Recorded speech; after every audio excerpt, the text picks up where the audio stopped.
निकाय चुनाव को लेकर जहां सभी दलों में खासकर गुटबाजी देखने को मिल रही है, तो वहीं सहसवान की अगर बात करें तो सहसवान में भी कहीं ना कहीं जो चाहे समाजवादी पार्टी के नेता हों या फिर अन्य दल, सभी में अंदर खाने गुटबाजी जो है वो सामने आ रही है। और मेरे साथ बातचीत के लिए समाजवादी पार्टी के निवर्तमान राष्ट्रीय सचिव अल्पसंख्यक मोर्चा एवं पूर्व जिला पंचायत सदस्य हाफिज इरफान जी हैं।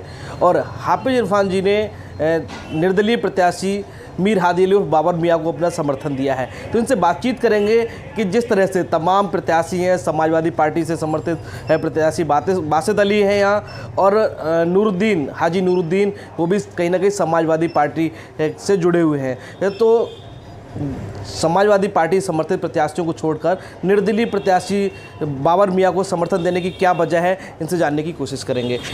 तो हाफिज जी, जिस तरह से आपने जो समर्थन दिया है निर्दलीय प्रत्याशी को, अन्य भी तमाम प्रत्याशी, तो क्या वजह रही कि आपने निर्दलीय प्रत्याशी बाबर मियाँ को चुना? देखिए, मैं खुद आवेदक था। मैंने अपना और अपनी पत्नी का आवेदन पार्टी के जिलाध्यक्ष श्री आशीष यादव जी के समक्ष प्रस्तुत किया, और जैसा कि उन्होंने बताया कि मेरा नाम जो लखनऊ नाम गए थे उसमें भी गया। उसके बाद जो भी रस्साकशी चली और अंत ये हुआ कि किसी को सिंबल नहीं दिया गया।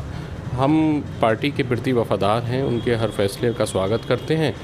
तो उन्होंने किसी को टिकट नहीं दिया तो मुझे भी कोई उस पर नहीं हुए हैं, और मैंने अपना और किसी को सिंबल नहीं दिया। तो फिर मैंने अपने लोगों से, अपने समर्थकों से, अपने अजीज़ व क़ारिब से राय मशवरे के बाद एक ऐसे व्यक्ति को समर्थन दिया जिसके परिवार समाजवादी विचारधारा से जुड़ा रहा है, जिसके परिवार में समाजवादी पार्टी के विधायक रहे हैं, और इन्होंने भी, जो कैंडिडेट हैं मीर हादी अली बाबर मियाँ ने भी कई बार समाजवादी पार्टी की सपोर्ट की है।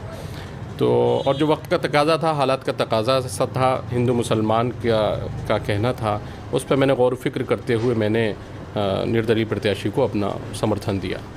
अच्छा, क्या वजह सहसवान में है? क्योंकि लगातार एक ही परिवार का वर्चस्व माना जाए तो लगभग 40-45 साल से एक ही परिवार, जो सहसवान की चेयरमैन सीट है वो एक ही परिवार पे रहती है, क्या वजह है? नहीं, देखिए, ये लोकतंत्र है, और लोकतंत्र में जनता की अदालत सबसे बड़ी अदालत होती है।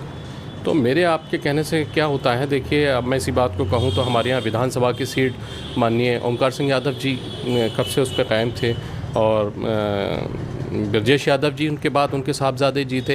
तो ये तो जनता की अदालत है, जिसको चुनती है जनता, अपना फैसला देती है, और जिसको पसंद करती है उसी को तो चुनती है। तो जाहिर है ये लोकतंत्र है, और उसमें सबको राइट है, सबको मैदान में आना चाहिए, और जिसको जनता पसंद करती है, चाहे वो पीढ़ी दर पीढ़ी ये चलता रहे, अगर जनता पसंद कर रही है तो कर रही है, और जनता जिस दिन नकार देगी, और नकारा भी है, जनता नकार देगी तो नकार देगी। अच्छा, सहसवान में जिस तरह से आज भी क्या क्या सहसवान को ज़रूरत है?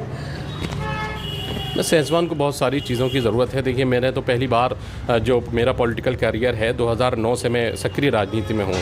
पहला मौका है, क्योंकि पार्टी की बंदिशों में मैं रहता हूँ, पहला मौका है कि मैं बाबर भाई को सपोर्ट कर रहा हूँ। इससे पहले पिछली दफ़ा भी मैं टिकट मांग रहा था, मुझे नहीं हुआ, राशिद भाई को हुआ। मैंने पूरे दमखम से उनको चुनाव लड़ाया, उनको सिंबल मिला था, और ये पहला मौका है। तो मैं तो उनकी किसी काम में वो कमी नहीं निकाल सकता, क्योंकि मैंने अब से पहले उनको कोई लड़ाया नहीं है। तो अब मैं उनसे अपेक्षा करता हूँ, उन्होंने मुझसे अपेक्षा की है कि भाई मुझे चुनाव लड़ाइए। और जो टॉप 3 कैंडिडेट थे जो पब्लिक ने से मेरे राय मशवरे के बाद निकले, तो उसमें उन्होंने मुझसे मदद की अपेक्षा की, इसलिए मैं उनकी मदद कर रहा हूँ। अब आगे मैं अगर उनको किसी तरह की कोई खामी होगी या कोई बात होगी तो उनसे रख सकता हूँ, कह सकता हूँ। अभी जब मैंने उनको कभी कोऑपरेट नहीं किया तो मैं उनके किसी काम में कोई खामी नहीं निकाल सकता। सहसवान का जो चुनाव है, इस बार किन किन मुद्दों को चुनाव हो रहा है? सहसवान का चुनाव हो रहा है हिंदू मुस्लिम एकता के लिए। भारतीय जनता पार्टी का जो और आरएसएस का जो एजेंडा है उसके ख़िलाफ़ हो रहा है। सहसवान की गंगा जमुनी तहज़ीब को जिंदाबाद रखना है, पाइंदाबाद रखना है। मैं बता दूं कि मेरी और बाबर भाई के बीच जो मध्यस्थता कराई है वो मेरे एक हिंदू दोस्त ने कराई है। तो सहसवान के हिंदू मुस्लिम ने ये सोचा है, उन्हीं का ये विचार है कि मैं बाबर भाई को सपोर्ट करूं, और सिर्फ़ देखिए, जैसा कि उनका कहना है, जो मेरे यहाँ आए थे बाबर भाई, निवर्तमान चेयरमैन हैं, उन्होंने कहा कि भाई मैंने कोई काम किया तो एहसान नहीं किया, सरकारी पैसा है और उसको मैंने लगा दिया, किसी मुझसे पहले किसी ने लगा दिया या मेरे बाद कोई आकर लगाएगा। तो और जहाँ तक मैं भी समझता हूँ, जो गवर्नमेंट की पॉलिसीज़ होती है उसी के तहत नगर पालिका काम करते हैं। ये बात और ही है कि उसके ख़जाने की चाबी चेयरमैन के हाथ में होती है। भारतीय जनता पार्टी सबका साथ सबके विकास की बात करती है और कह रहे हैं भारतीय जनता पार्टी के प्रत्याशी जनता के पीछे दावा भी करते हैं कि वो जो भारतीय जनता पार्टी की नीतियां हैं, सबका साथ सबका विकास, उन्हीं नीतियों पर चुनाव लड़ेंगे। और कल भारतीय जनता पार्टी के प्रदेश अध्यक्ष भूपेंद्र चौधरी बदायूं आ रहे हैं और 7 तारीख को मुख्यमंत्री जी का भी कार्यक्रम है। तो क्या लग रहा है कि इस बार जनता, भारतीय जनता पार्टी जो जिन दावों को लेकर जनता के बीच जा रही है, उन दावों पर जनता कितना?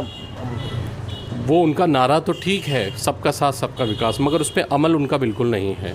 अगर सबका साथ उन्होंने दिया होता, सबका विकास उन्होंने किया होता, तो आज ये दिन उनको ना देखने पड़ते कि वो जगह जगह जा रहे हैं और उनका सिर्फ एक ही मकसद होता है कि किसी तरह से जो है अपना वाहिद मकसद जो होता है, उस मकसद में वो कामयाब होने की सोचते हैं। जबकि यहाँ से सहसवान का चुनाव जो है वो सिर्फ़ और सिर्फ हिंदू मुस्लिम एकता के बल पर जीता जा सकता है, इसके अलावा और कोई दूसरा रास्ता नहीं है।